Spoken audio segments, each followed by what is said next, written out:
Yalda, thanks very much indeed. Well, let's get some reaction from here in the UK. I'm joined now by the Work and Pensions Secretary Mel Stride. A very good morning to you. Good morning, Anna.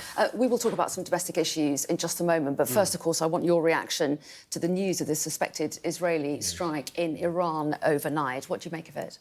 Well, these are unconfirmed reports. It's an emerging story, and I think that's an important point to make. But look, the government's position is very clear, and that is that we accept that Israel has an absolute right to defend itself, and indeed we were working with Israel and other allies to head off that attack last weekend that Iran made upon Israel. At the same time, though, we do think that de-escalation is absolutely key now.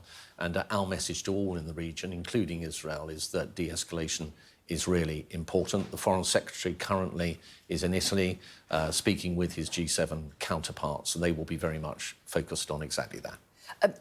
I take it then the UK government was not given any prior warning by Israel of an attack, given what you've said? So I wouldn't be privy to that one way or the other. So the answer is I don't know, but I think it's important just to recognise that this is an emerging story and that these are unconfirmed reports as we're speaking at the moment. OK, and you talk about the need for de-escalation. President Biden, we understand, told Benjamin Netanyahu to take the win after Israel succeeded in shooting down the vast majority of the projectiles that were aimed at its territory by Iran. The UK, as you've referenced, has also urged restraint. So would you support Israel if it were to be confirmed by Israel in the action that it's chosen to take? So I don't want to get into hypotheticals because, of course, the question you've asked begs many other questions as to what form exactly that retaliation may or may not have taken. But the overarching message is very clear, and President Biden's remarks are very much in that vein. We're all very much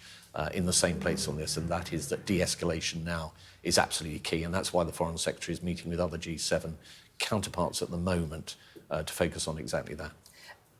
Do you expect further action by Israel, and would you support further action by Israel, or is there a line that you draw for your support? I'm not going to speculate on specific actions that Israel may or may not take. But is there a line that you would draw? Well, what the message is, Anna, is very clear, and that is that de-escalation is really important. Well, what we need to focus on now, as indeed we are, is getting humanitarian aid into Gaza. Now, we've made some progress there in getting the areas border crossing opened, getting Ashdod as a port open to receiving aid, getting the Israelis to agree to that. But we've got to do that. We've got to focus on ceasefires around getting hostages released. So there's a lot of work to do. But the overarching message on the military front is that de-escalation now is really important. Well, yes, and how concerned are you that Iran will now retaliate? How concerned are you about escalation? Well, we don't want to see escalation. This is a very difficult part of the world in that sense, with a lot of tensions, a lot of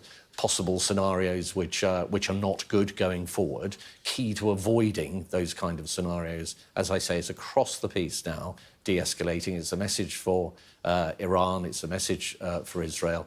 De-escalation is really what matters. You talk about a lot of tensions. Just how dangerous a moment do you think this is?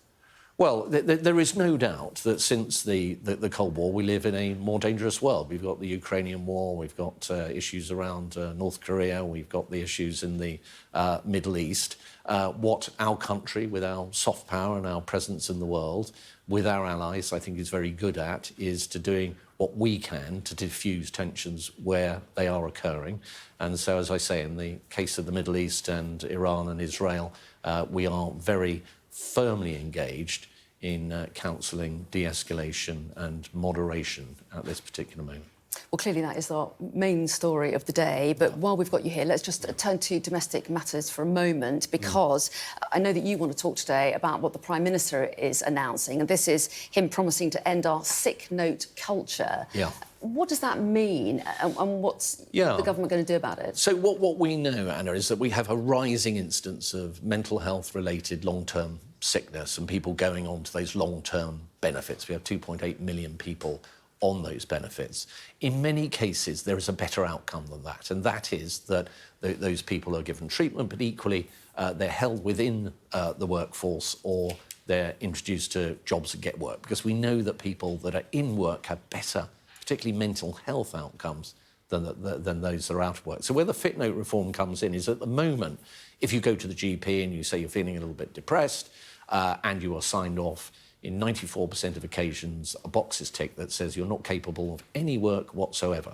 What we want to do is change the system so that that individual will be referred to, currently we're setting up something called Workwell, where they'll get both the healthcare support that they need, but also a work coach will be involved to either help them stay in work if they're in employment or to help get them into work if they're not. Because we think that work matters, and it's a personal mission that I have, is to drive up the levels of employment, particularly amongst those that have those kind of conditions, so that they can benefit, the communities they live in can benefit, the economy can benefit as well. OK, I'm sure this will prompt a lot of discussion through the day. We are very limited on time, however. I can ask you one more question, and I want to raise the issue of Mark Menzies, the Tory MP who has been suspended from the party after claims that he misused party funds. The Labour Party has now written to Lancashire Police asking them to investigate. They said there's a clear public interest in this matter being thoroughly investigated.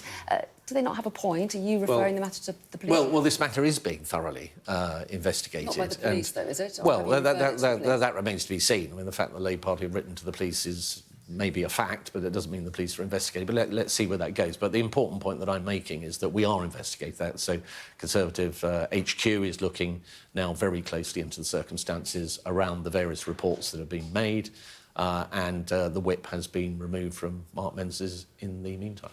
OK, well, Mel Stride, we appreciate your time this morning. Thanks very much indeed for coming in. Thank you very much.